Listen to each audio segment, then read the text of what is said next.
Shalom, saudara-saudaraku yang dikasihi dan diberkati oleh Tuhan. Apa kabar hari ini? Saya percaya bahwa kita semua dalam keadaan sehat walafiat. Haleluya. Bapak Ibu yang dikasihi dan diberkati oleh Tuhan. Hari ini saya ingin menyampaikan satu kebenaran firman Tuhan yang tidak asing lagi ayat firman Tuhannya. Di manakah ayatnya? Yaitu di Matius 6 pasal 4 ayat 25. Sampai pada ayat yang ke-34 dengan judul dalam perikop ini adalah hal kekhawatiran. Tetapi hari ini saya memberikan temanya adalah carilah kebenaran dari sorga. Sekali lagi saya ingin memberikan tema hari ini adalah carilah kebenaran dari sorga. Nah, di masa pandemi ini ada banyak hal yang membuat kita cemas, gelisah, takut. Kita mulai berandai-andai, kita mulai berpikir tentang sesuatu yang akan terjadi akan datang di kemudian hari. Karena pandemi sepertinya dari tahun ke tahun, dari tahun 2019, 2020 sampai 2021 saat ini tidak pernah surut dan selalu terus ada peningkatan. Sehingga ini membuat kita berpikir ada apa yang akan terjadi di tahun yang akan datang, di bulan yang akan datang, di minggu yang akan datang. Membuat kita menjadi cemas, membuat kita menjadi takut, gelisah. Segala aktivitas kita tidak semaksimal mungkin seperti sebelum pandemi ini. Nah, Bapak Ibu yang dikasihi dan diberkati oleh Tuhan, setelah saya merenungkan ini, bahwa kita perlu kebenaran dan kebenaran yang sejati. Nah, di dalam pembacaan ini, mari kita baca firman Tuhan bersama-sama. Ayat 25. Karena itu aku berkata kepadamu, janganlah khawatir akan hidupmu, akan apa yang hendak kamu makan atau minum. Dan janganlah khawatir pula akan hidupmu, akan apa yang hendak kamu pakai. Bukankah hidup itu lebih penting daripada makanan dan tubuh itu lebih penting daripada pakaian? Pandanglah burung-burung di langit dan tidak menabur. Pandanglah burung-burung di langit yang tidak menabur dan tidak menuai dan tidak mengumpulkan bekal dalam lumbung, namun diberi makan oleh Bapamu di surga. Bukankah kamu jauh melebihi dari burung-burung itu? Siapakah di antara kamu yang karena kekhawatirannya dapat menambahkan sehasta saja pada jalan hidupnya? Dan mengapa kamu khawatir akan pakaian? Perhatikanlah bunga bakung di ladang yang tanpa tumbuh, ladang yang tumbuh tanpa bekerja dan tanpa meminta.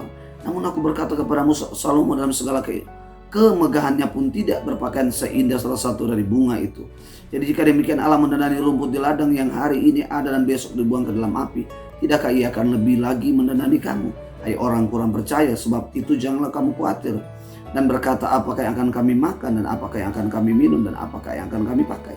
Semua itu dicari bangsa-bangsa yang tidak mengenal Allah.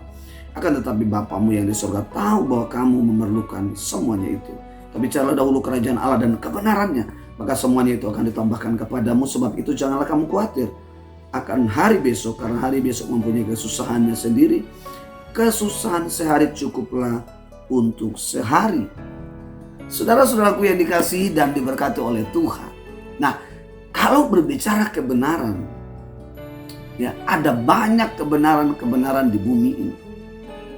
Dan saya pastikan bahwa kebenaran di bumi justru bukan membawa kita kepada kemenangan, bukan membawa kita kepada ketenangan, bukan membawa kita kepada berkat yang melimpah. Justru membawa kita kepada kekhawatiran, ketakutan, membawa kita kepada kecemasan, kegelisahan yang berlebihan.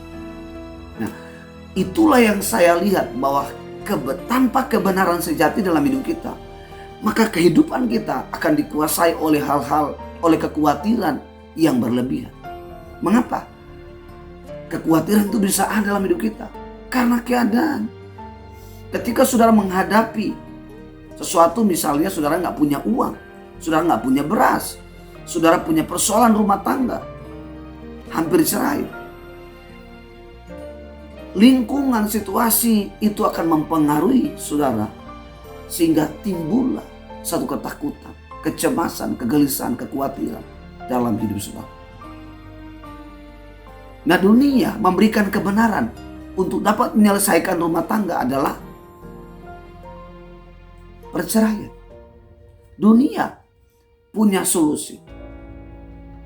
Dunia punya kebenaran. Kalau ingin bercerai rumah tangga, pergi ke dukun.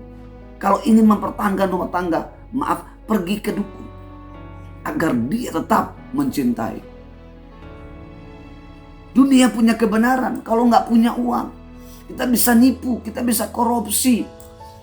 Ya, kita bisa mencuri.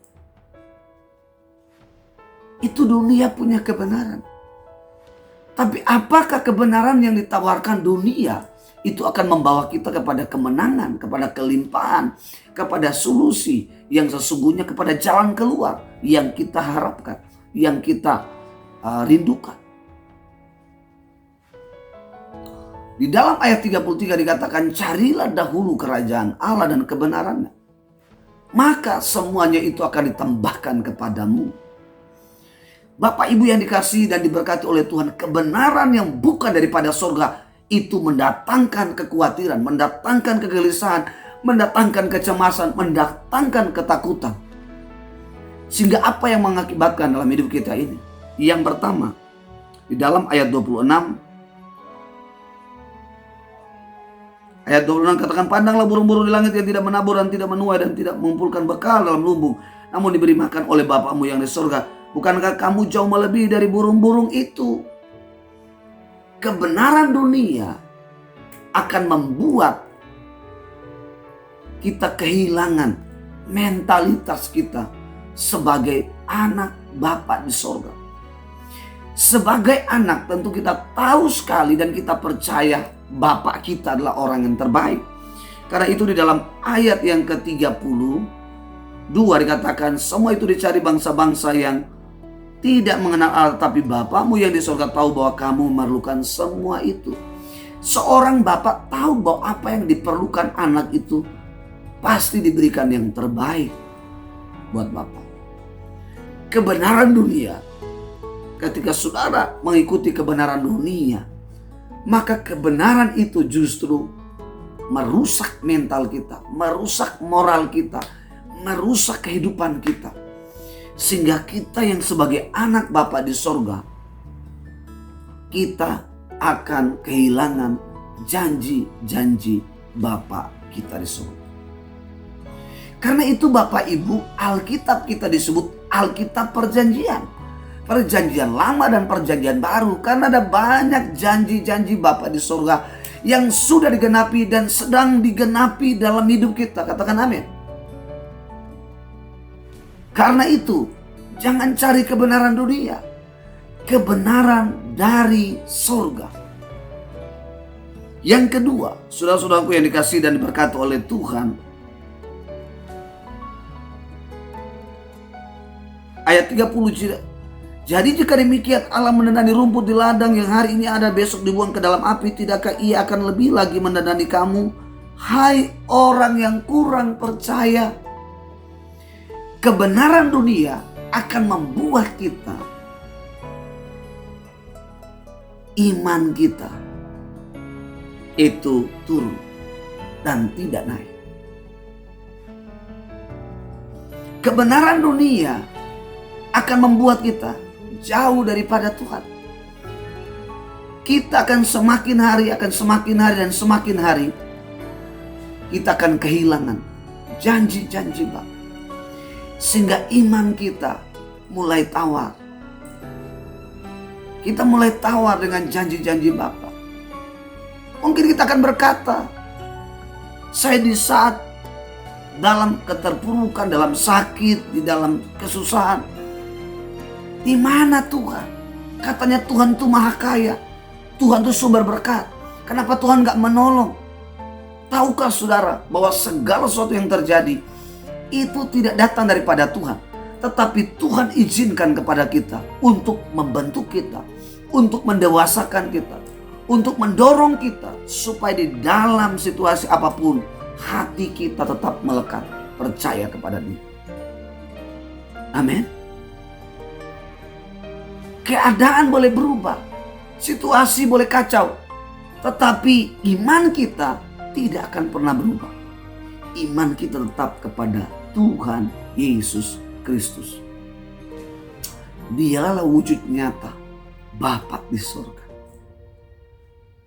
Apapun yang saudara perlukan, apapun yang saudara doakan, engkau sabar.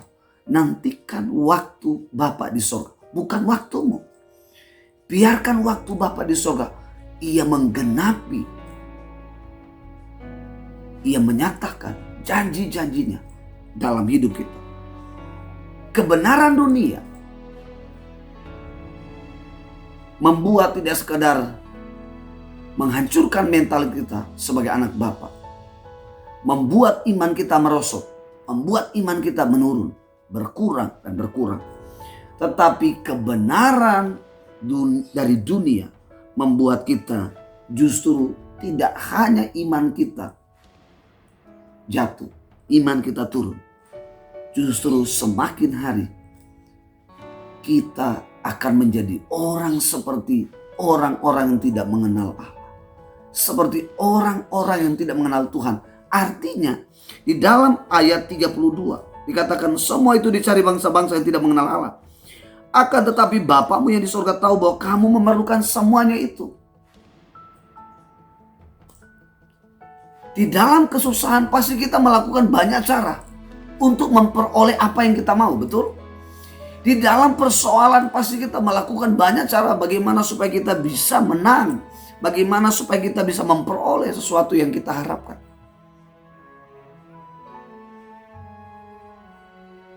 Apapun cara yang kita lakukan, cara itu harus sesuai dengan prinsip kebenaran firman Tuhan.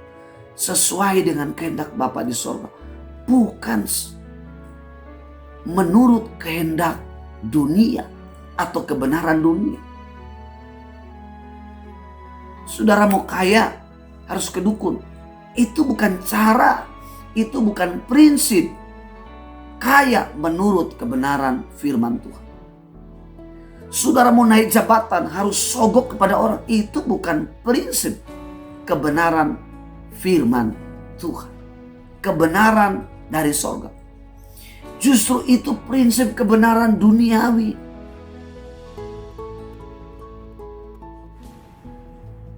Kalau Tuhan memilih Anda, kalau Tuhan memilih Bapak Ibu, Tuhan yang mengangkat Bapak Ibu, pasti waktunya indah dan tepat pada waktunya, bukan waktu kita. Karena itu jangan pernah paksa Tuhan. Apapun yang terjadi dalam hidup kita, biarkan, ikuti irama Tuhan, ikuti alunan irama Tuhan. Sampai pada titik di mana Tuhan membawa kita, barulah kita akan mengalami. Itulah yang disebut Roma 8 ayat 37. Dalam semua itu, kamu lebih dari orang-orang menang oleh Dia yang mengasihi kita. Nah, bicara kebenaran dari surga yang tidak bisa dilepas dari pribadi Yesus Kristus. Salah satu ayat adalah Yohanes 14 ayat 6. Aku berkata kepadamu, sesungguhnya akulah jalan kebenaran dan hidup. Sesungguhnya akulah jalan kebenaran dan hidup. Jalan kebenaran dan hidup. Tidak ada seorang pun yang datang kepada Bapa kalau tidak melalui aku, kata Yesus. Artinya apa? Bahwa kebenaran dari sorga tidak hanya memberkati saudara. Bagi kebenaran dari sorga, hal berkat itu hal kecil. Hal yang paling terpenting di dalam pembacaan ini adalah berbicara tentang kehidupan. Kebenaran sejati dari sorga akan memberikan saya dan saudara kehidupan yang kekal. Kebenaran di dunia ini kelihatannya megah, mewah, indah. Tetapi seperti kata Amsal, ada jalan yang disangka orang lurus, tapi ujungnya menuju maut. Kita bisa melihat di dunia ini pernikahan begitu mewah, begitu indah. Tapi usianya tidak seindah dengan kemegahan ya dalam pernikahan. Karena dibangun di atas dasar kebenaran dunia. Tetapi kalau semua itu dibangun di atas kebenaran dari sorga, maka bisnis apapun, pekerjaan apapun, pernikahan apapun, semua pasti abadi dan bahagia. Amin. Saudara, saya melihat ada anak-anak Tuhan menikah sederhana, tapi mereka langgeng. Mereka saling mengasihi, mereka saling mencintai, mereka saling menerima, mereka saling menasihati, mereka saling membangun. Indahnya. Bukankah itu lebih dari pernikahan yang dibangun oleh prinsip kebenaran dunia? Dengan kekayaannya, tetapi tidak punya kekuatan, punya dasar yang kuat. Bapak Ibu yang dikasihi dan diberkati oleh Tuhan. Karena itu, hari ini, mari ambil tindakan iman. Carilah kebenaran dari surga. Datanglah kepada Dia. Mungkin engkau yang bukan beragama Kristen, engkau sudah banyak mendengar tentang firman Tuhan, mendengar tentang berita-berita Injil. Hari ini, datang kepada Tuhan, bertanyalah kepada Tuhan. Undang Dia, buka hatimu dan undang Dia. Supaya Ia datang menguasai hidupmu. Ia datang memulihkan rumah tanggamu, bisnismu, pekerjaanmu, pendidikanmu, semua yang ada dalam hidupmu. Kalau Dia hadir dalam hidupmu, maka Dia tidak sekedar menyelamatkan, tapi Dia akan memulihkan, Dia akan menyelesaikan segala-galanya. Demikian yang dapat saya sampaikan. Bapak Ibu jangan lupa tetap tekan tombol subscribe, like, komen, dan share supaya channel ini tetap menjadi saluran berkat bagi Bapak Ibu. Sekian dari saya, Tuhan Yesus memberkati. Shalom.